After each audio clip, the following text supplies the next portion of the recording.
हे पार्थ, जब युग का अंत समीप हो और धर्म अपने चरम को प्राप्त कर चुका हो, तब जीवन की गति धीरे धीरे अवसान की ओर अग्रसर होती है।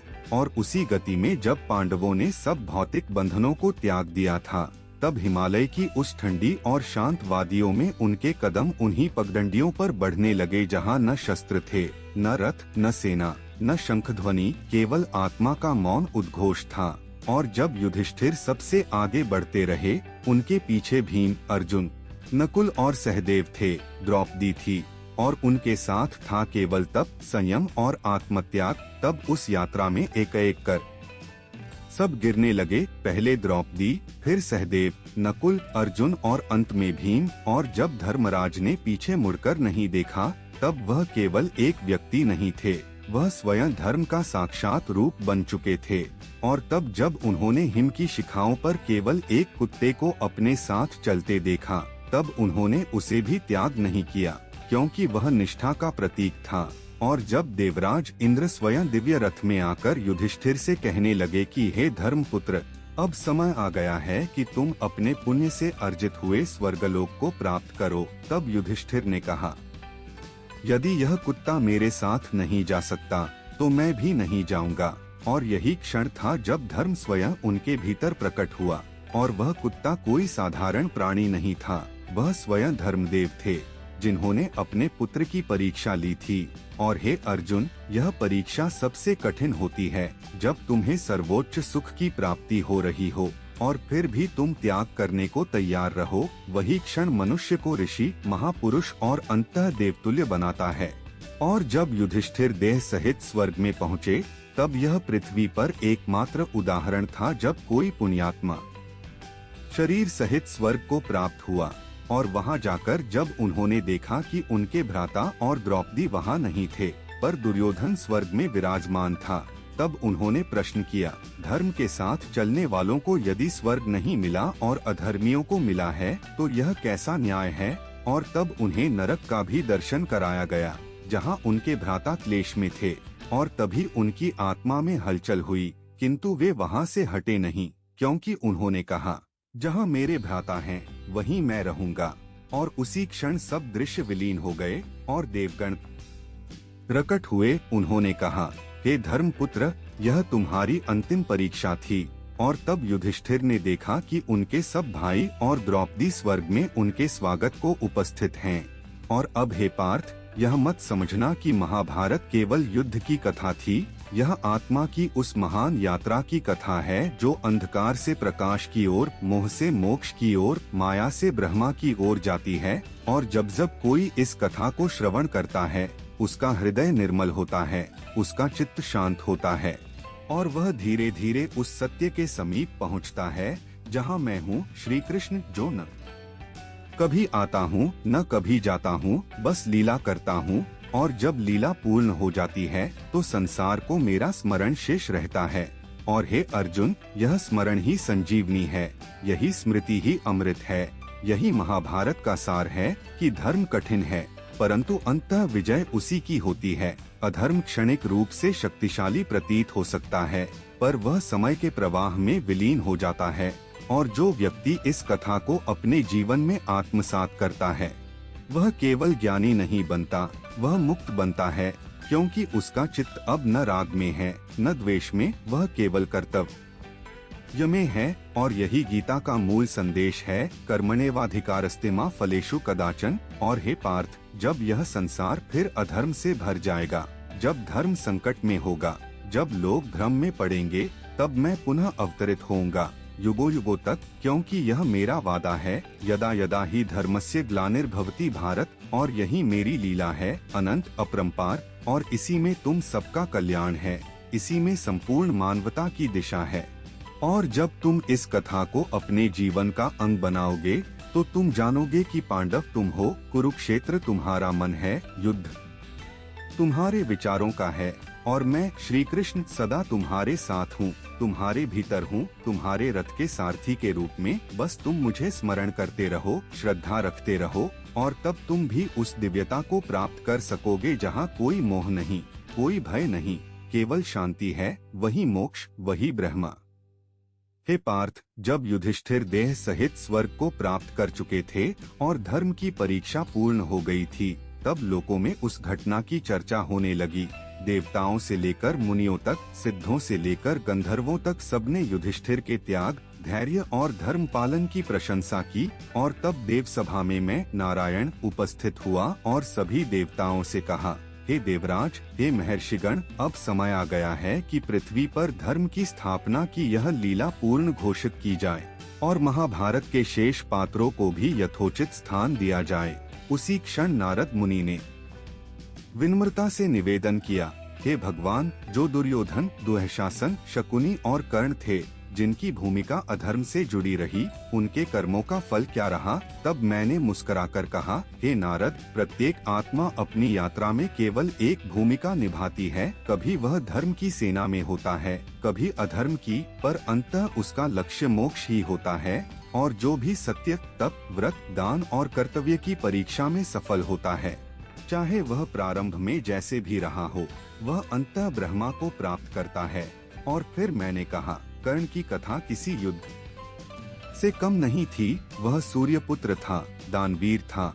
उसे जन्म से वह स्नेह नहीं मिला जो उसे मिलना चाहिए था, पर उसने कभी शिकायत नहीं की। और जब अंततः उसे उसका जन्मसिद्ध अधिकार मिल सकता था, तब भी उसने दुर्योधन की मित्रता और अपने व्रत को नहीं त्यागा। ऐसा वीर देवताओं के लोक में ही स्थान पाता है। और फिर नारद बोले, हे वासुदेव, क्या वह सभी योद्धा जिन्होंने कुरुक्षेत्र में वीरगति प्राप्त की, वे सब उच्च लोकों को प्राप्त हुए? तब मैंने उत्तर दिया, हे मुनिवर, कुरुक्षेत्र कोई साधारण रणभूमि नहीं थी, वह तो धर्मयुद्ध था, जिसमें प्राण देने वाला हर योद्धा तपस्वी बन गया। और जिसने धर्म के लिए जीवन दिया, वह स्वर्ग में गया। और जिसने अधर्म के साथ होकर भी वीरता दिखाई, उसे भी देवता सम्मान देते हैं, क्योंकि वह मृत्यु के क्षण में धर्म की झलक पा चुका होता है। और हे धनंजय, इस लीला के पूर्ण होने के पश्चात मैंने स्वयं द्वारका में अंतिम समय बिताने का निर्णय किया, क्योंकि यदुवंश का भी अंत निकट था। और जब द्वारका में भ्राताओं, पुत्रों और प्रजा में धीरे धीरे वैर, अभिमान और कलह उत्पन्न होने लगा, तब मैंने जान लिया कि युग परिवर्तन का समय आ गया है। और हे पार्थ, जो कुछ घटित हुआ वह पूर्व निर्धारित था, क्योंकि हर युग अपने साथ सृजन और संहार दोनों लाता है। और जब यदुवंशियों ने ऋषियों का अपमान कर उन्हें श्रापित किया, तब वह श्राप ही अंततः यदुवंश के अंत का कारण बना। और वह महाशाप इस प्रकार फला कि सब योद्धा मदिरा सेवन कर आपस में भिड़ गए। मुसल से बनी लोहे की कीलें उनके सहार का साधन बनी। और जब द्वारका का यह दृश्य मेरे समक्ष था, तब मैंने उसे नहीं रोका, क्योंकि यह प्रकृति का विधान था और मैं प्रकृति से परे होकर भी उसके नियमों में हस्तक्षेप नहीं करता जब तक कोई धर्म संकट उपस्थित न हो। और फिर जब बलराम ने अपने प्राण त्यागे, समुद्र ने द्वारका को निगल लिया और मैं वन में विश्राम हेतु गया, जहाँ एक बहेलिये ने मेरे चरण में छिपे पदचिन्ह को हिरण समझकर तीर चला दिया। तब मेरा यह अवतार समाप्त हुआ। परंतु हे अर्जुन, मृत्यु केवल शरीर की होती है, आत्मा तो सनातन है। और मैंने केवल उस नाटक को समाप्त किया था जिसे श्री कृष्ण नामक पात्र निभा रहा था। और जब तुम पांडव मेरे वियोग में द्वारका पहुँचे, वहाँ तुमने केवल नाश देखा और उस पीड़ा में तुम हारे चित्त का मोह भंग हो गया। तब तुमने जान लिया कि यह संसार नश्वर है, कोई नगर, कोई वैभव, कोई रथ, कोई सेना, यहाँ तक कि मेरा रूप भी, सब एक दिन विलीन हो जाते हैं। और जो शेष रह जाता है वह है केवल आत्मा का अनुभव। और उसी अनुभव को तुमने अपने अंतिम यात्रा में ग्रहण किया। और जब परीक्षित को राज्य सौंपा गया, तब एक नया युग आरंभ हुआ, कलयुग, जिसमें धर्म के 4 में से केवल एक पाव रह गया। और इस युग में जब भी कोई मेरे नाम का स्मरण करता है, जब वह गीता का पाठ करता है या महाभारत की कथा सुनता है, तब मैं स्वयं वहाँ प्रकट होता हूँ और उसके हृदय को आलोकित करता हूँ। और हे पार्थ, यही कारण है कि इस कथा को युगों तक सुनाया जाएगा। यही कारण है कि तुम आज भी मेरे सम्मुख हो और मैं तुम्हें यह कथा सुना रहा हूँ, क्योंकि समय भले ही बदलता हो, आत्मा का संवाद नहीं बदलता। वह शाश्वत है, अमर है, दिव्य है। और यही महाभारत का अंतिम रहस्य है कि यह केवल युद्ध की गाथा नहीं, यह आत्मा के युद्ध की कथा है। धर्म और अधर्म के बीच संघर्ष की कथा है। मोह और विवेक के बीच झंझावात की कथा है। और जब भी कोई इसे पढ़ता है, सुनता है, मनन करता है, वह स्वयं कुरुक्षेत्र में आ खड़ा होता है और मैं श्री कृष्ण उसकी अंतरात्मा में रथ का सारथी बनकर उसे जीवन के मार्ग पर ले जाता हूँ, जहाँ विजय केवल बाहर नहीं होती, भीतर भी होती है। और वही सच्ची विजय है, वही धर्म की विजय है। हे पार्थ, जब महाभारत की गाथा समापन की ओर अग्रसर हुई, तब भी इसकी प्रतिध्वनि ब्रह्मांड के कोने कोने में गूंज रही थी, क्योंकि यह केवल एक युद्ध नहीं था। यह केवल भाइयों का संघर्ष या राज्य की प्राप्ति का युद्ध नहीं था, बल्कि यह तो उस शाश्वत सत्य का उद्घाटन था जो समस्त मानवता को चेतना का बोध कराता है। और जब युधिष्ठिर, भीम, अर्जुन, नकुल और सहदेव हिमालय की ओर अपने अंतिम यात्रा पर अग्रसर हुए, तो उनके पदचिन्हों ने पवित्र पर्वतों की धूल को भी धन्य कर दिया। और जब एक एक करके सहदेव, नकुल, अर्जुन और भीम धरती पर गिरते गए, तब युधिष्ठिर ने पीछे मुड़कर नहीं देखा, क्योंकि उसने मोह, ममता और संबंधों के समस्त बंधनों को त्याग दिया था। और जब वह अकेला स्वर्ग की सीढ़ियों की ओर बढ़ रहा था, तब साथ में केवल एक कुत्ता चल रहा था, जो प्रतीक था धर्म का। और जब इंद्रदेव विमान लेकर युधिष्ठिर को लेने आए, तो उन्होंने कहा, हे युधिष्ठिर, अपने शरीर के साथ स्वर्ग प्राप्त करने वाले तुम पहले मानव होगे, परंतु इस कुत्ते को यहीं छोड़ दो। तब युधिष्ठिर ने उत्तर दिया, यदि यह कुत्ता नहीं जा सकता, तो मैं भी नहीं जाऊंगा, क्योंकि याग कर जाना धर्म नहीं है, वह साथ चला है, वह निस्वार्थ है, और उसका त्याग करके मैं स्वर्ग नहीं चाहता। तब धर्म ने अपना रूप प्रकट किया और कहा, हे युधिष्ठिर, तुमने अंतिम परीक्षा भी उत्तीर्ण कर ली, यही तुम्हारी सच्ची विजय है। और उसी क्षण स्वर्ग के द्वार उनके लिए खुल गए और वह देवलोक में प्रवेश कर गए। पर वहां पहुंचकर जब उन्होंने देखा कि वहां दुर्योधन, कर्ण और अन्य कुरु योद्धा तो हैं, पर उनके भ्राता और द्रौपदी नहीं हैं, तब उन्होंने कहा, यह स्वर्ग नहीं हो सकता जहां अधर्मियों को स्थान मिले और धर्मात्माओं का वास न हो। तब उन्हें नरक का दर्शन कराया गया, जहां उनके भ्राताओं के कराहने की ध्वनि आई, और युधिष्ठिर ने उसी क्षण निर्णय किया कि वह नरक में ही रहेंगे। जहां उनके प्रियजनों की पीड़ा है, वहां वह अकेले स्वर्ग में क्यों रहें। और उस क्षण समस्त दृश्य बदल गया और देववाणी ने घोषणा की, हे धर्मराज, यह सब तुम्हारी परीक्षा थी और तुम उसमें भी सफल हुए। और तब पांडवों को उनका स्थान स्वर्ग में मिला।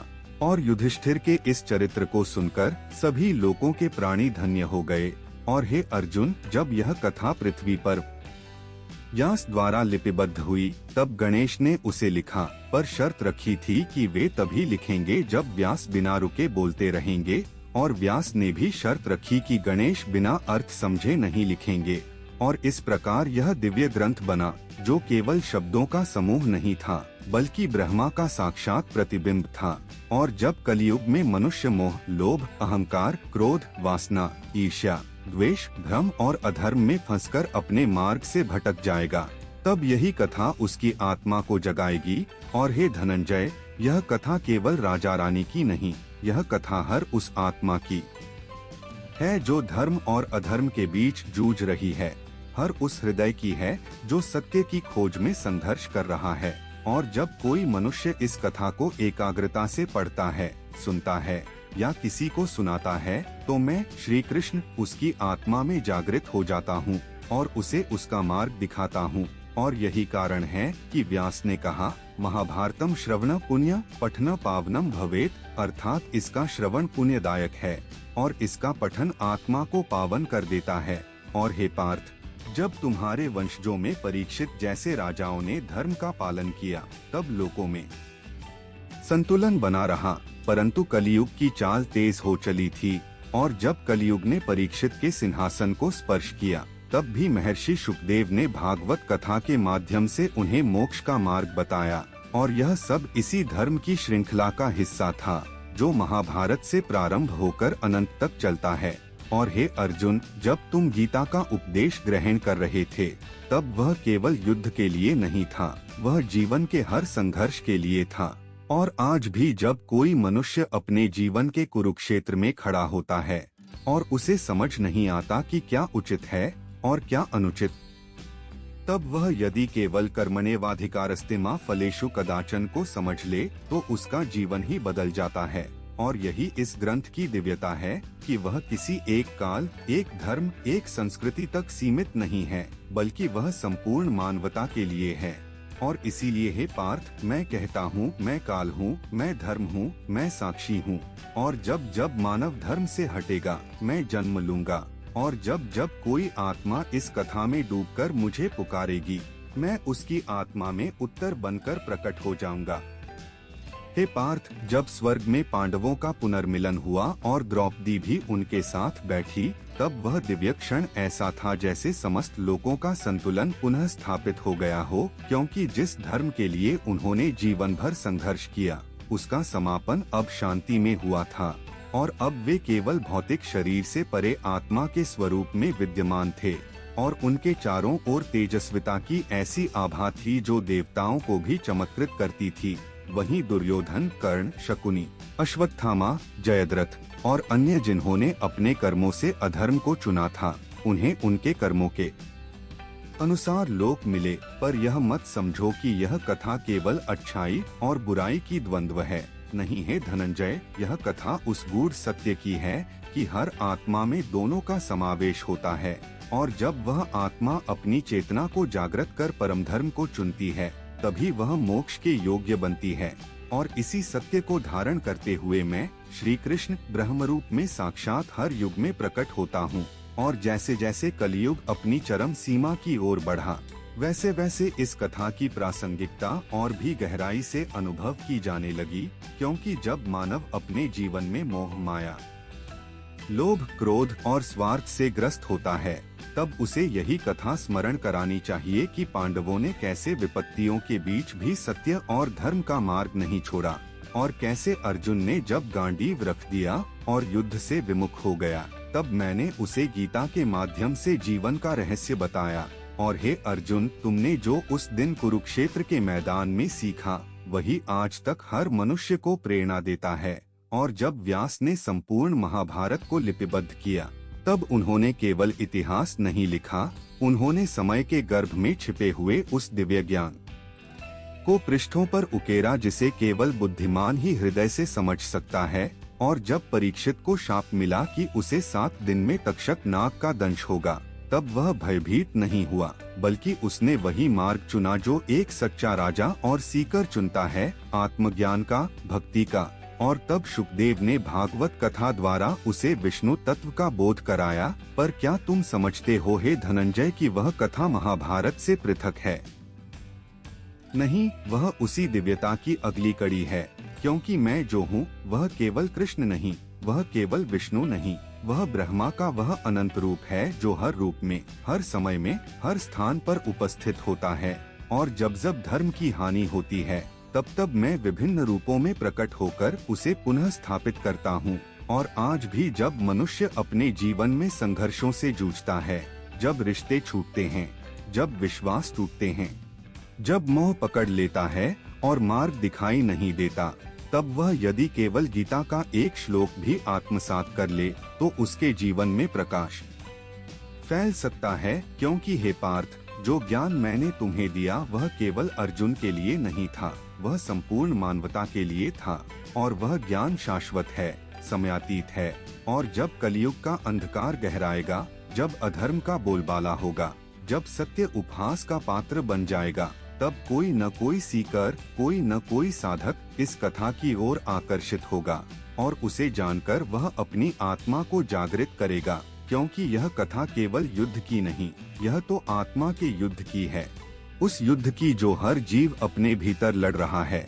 जहाँ एक ओर मोह है तो दूसरी ओर मोक्ष, जहाँ एक ओर अहंकार है तो दूसरी ओर आत्मसमर्पण।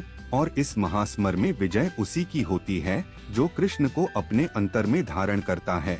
और हे अर्जुन, जब तुम्हारे बाणों से भीष्म गिर पड़े और उन्होंने शरशया पर अपना देह त्यागने का निर्णय लिया, तब उन्होंने सूर्य के उत्तरायण की प्रतीक्षा की। और जब वह समय आया तब उन्होंने धर्म, राजनीति, नीति और कर्तव्यों का अद्भुत उपदेश दिया, जिसे भीष्म नीति कहा जाता है।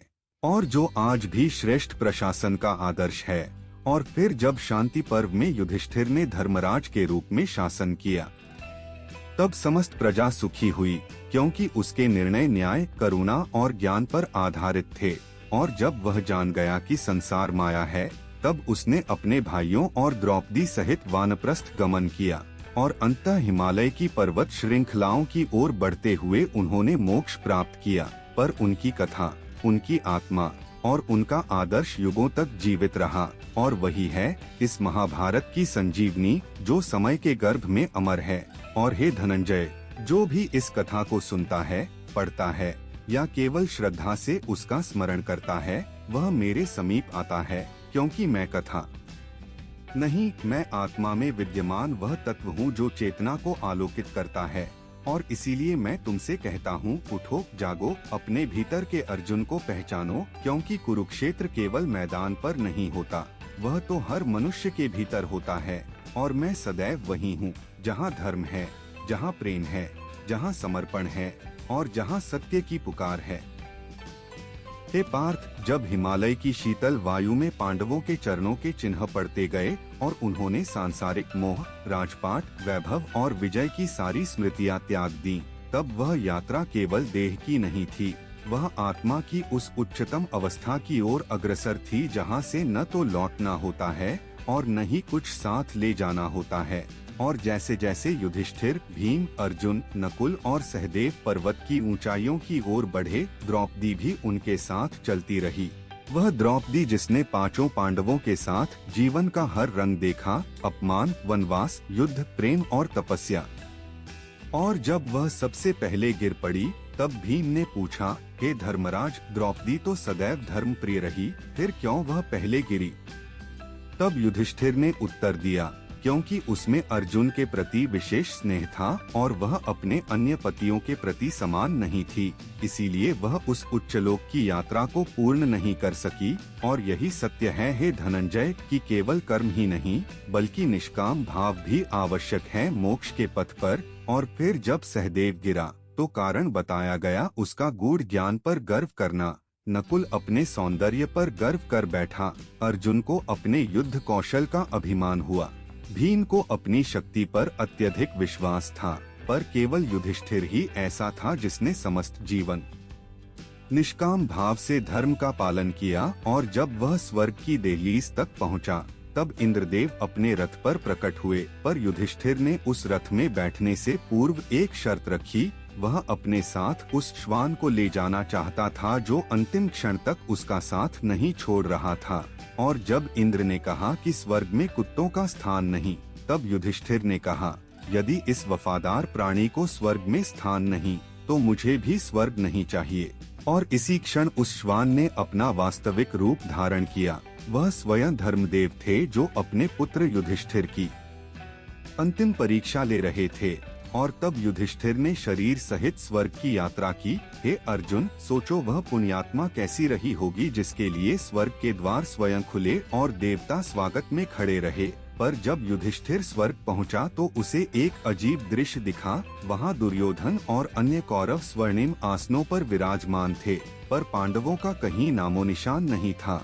और यह देख उसका हृदय व्यथित हो उठा। उसने पूछा, यह कैसा न्याय? और जब उसे नर्क दिखाया गया जहां उसके भाई और द्रौपदी व्यथा में थे, तब उसने कहा, मैं भी इन्हीं के साथ रहूंगा, क्योंकि यदि स्वर्ग में अधर्मी हैं और नरक में धर्मात्मा, तो मुझे स्वर्ग नहीं चाहिए। यह सुनकर देवताओं ने उसे वास्तविकता बताई कि यह केवल एक मोहभंग था, एक और परीक्षा। और फिर उसे उसके सच्चे भाइयों के साथ देवलोक का सम्मान प्राप्त हुआ। और वहां से उसकी आत्मा ब्रह्मा के उस परम प्रकाश में लीन हो गई, जिसे न कोई शब्द व्यक्त कर सकता है, न ही कोई बुद्धि समझ सकती है। और हे धनंजय, यही है मनुष्य जीवन की चरम यात्रा। कर्म करते हुए, मोह त्यागते हुए, आत्मा को शुद्ध करते हुए अंततः उस परम तत्व में विलीन हो जाना, जो आदि है, अनंत है, अक्षय है। और जब तुमने स्वयं गांडीव छोड़ दिया और समाधि ली, तब तुम्हारी आत्मा भी उसी परम पद की ओर अग्रसर हुई, जहाँ न कोई युद्ध है, न द्वंद्व, केवल शांति है, केवल सत्य है, केवल मैं हूँ।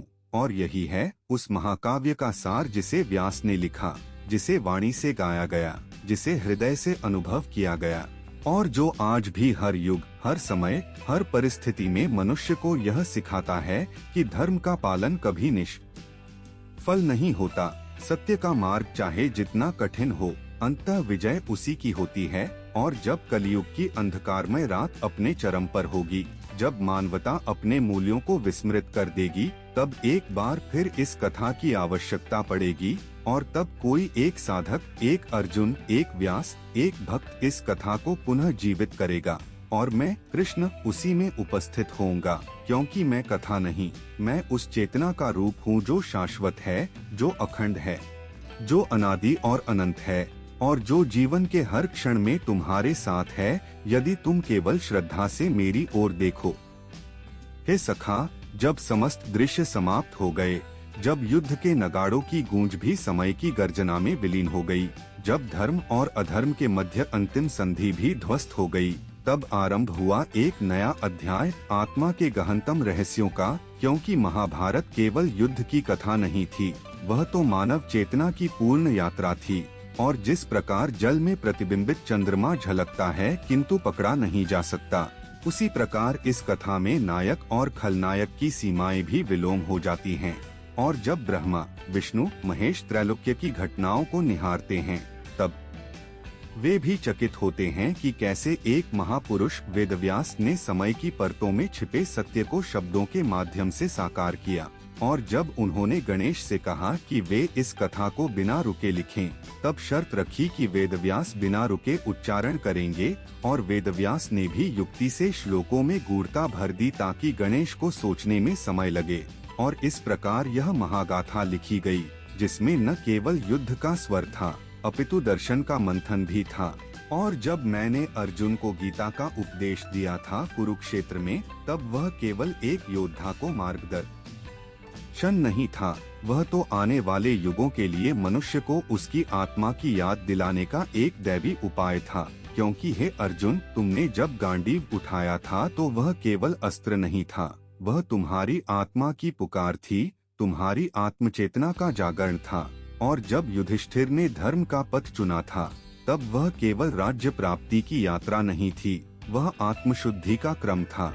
और जब द्रौपदी ने प्रतिशोध की अग्नि में अपने केशों को बांध लिया था, तब वह केवल अपमान का बदला नहीं, नारी शक्ति का जागरण था। और भीम जब क्रुद्ध हुआ तो वह केवल बल नहीं, अन्याय के विरुद्ध तांडव था। सहदेव का मौन ज्ञान, नकुल की सौम्यता, इन सब में मनुष्य के विविध रूप निहित हैं। और कर्ण, वह सूत पुत्र जिसने सूर्य के तेज को धारण किया, वह केवल दानवीर नहीं, वह उस द्वंद्व का प्रतीक था जहाँ व्यक्ति अपनी पहचान और कर्तव्य के बीच उलझा रहता है। और दुर्योधन, वह भी केवल खलनायक नहीं था, वह उस अभिमान का स्वरूप था जो जब धर्म और नीति को ठुकरा देता है तो सर्वनाश निश्चित हो जाता है। और जब अश्वत्थामा ने ब्रह्मास्त्र चलाया, तब वह केवल क्रोध नहीं था, वह उस पीड़ा की परिणति थी जो हार के साथ आत्मा में बस जाती है। और जब विदुर ने नीतिशास्त्र का पाठ पढ़ाया, तो वह केवल ज्ञान नहीं, आत्मा का संबल था। और जब कर्ण ने अपने कवचकुंडल दान दिए, वह केवल उदारता नहीं, आत्मत्याग की पराकाष्ठा थी।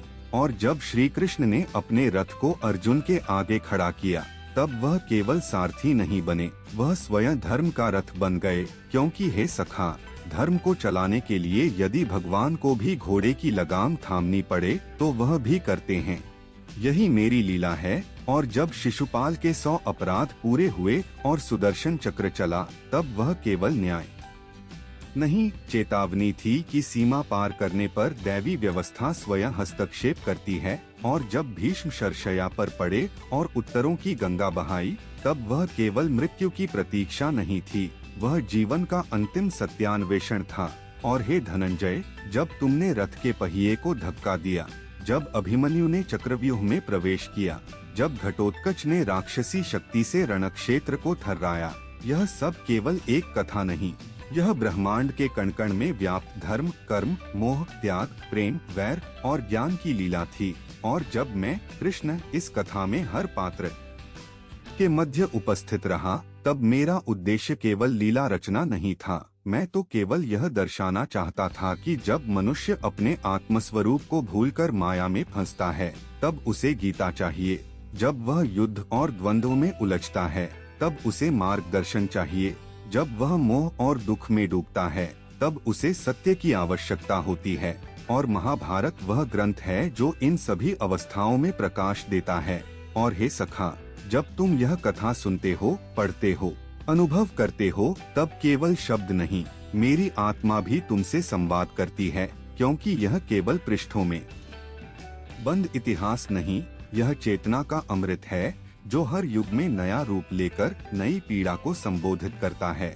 और जब यह युग, यह समाज, यह मानवता अपने मार्ग से भटकती है, तब यही कथा उसे पुकारती है, लौट आओ धर्म के पथ पर, स्मरण करो सत्य को और अपने भीतर के अर्जुन को जागृत करो, क्योंकि तुम्हारे जीवन का कुरुक्षेत्र प्रतिदिन सामने आता है। और मैं कृष्ण सदैव तुम्हारे रथ के आगे खड़ा हूँ, जब भी तुम पुकारो, जब भी तुम श्रद्धा से मुझे देखो।